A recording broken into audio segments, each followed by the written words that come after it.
Have you guys ever wondered what a B9 rocker arm job really looks like?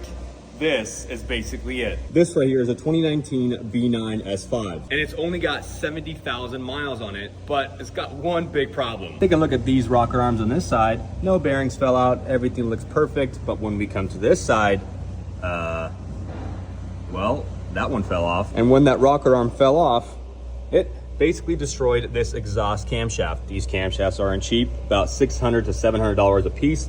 And it scored the camshaft and it broke this hone wheel that provides the camshaft position sensor with the position of the camshaft. Now, B9 rocker arms fail, but also B9.5 rocker arms fail. And the issue isn't necessarily just in the design of the rocker arm, it is actually the lubrication, at least in my opinion, and many other shops. The best way to prevent these type of failures is to run 5W40 instead of the recommended 0W20 to provide more lubrication. Now, as many rocker arms jobs as I've replaced, I've always noticed that the failure is on top of the head, specifically usually on the exhaust camshaft. As you can see, this rocker arm here has little tiny bearings, and at some point, due to lubrication failure, these little bearings will fall out and then go through the entire engine and end up in the oil pan. And sometimes it gets even worse where stuff like this happens when they destroy the camshaft. This, of course, is a severe case because the rocker arm fell off and actually broke the camshaft. But most of the time what I see is once these bearings fall out, the rocker arm starts wiggling around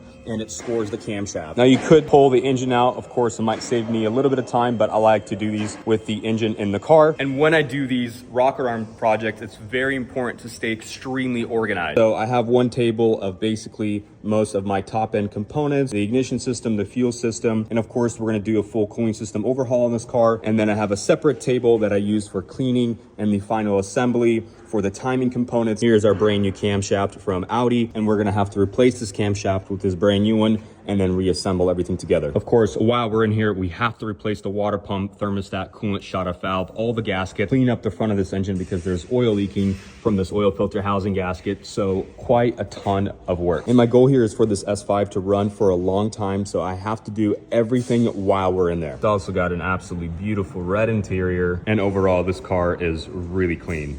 So we gotta give it a second chance at life. But once we complete the repair and get this S5 running, that is not the only thing that we're gonna be doing. We'll also be doing a ton of modifications and a stage 2 tune with 034 Motorsport, so make sure you guys stay tuned for part 2. Lastly, if you want me to modify or repair your Audi, make sure you DM me book and I'll get you guys on the schedule.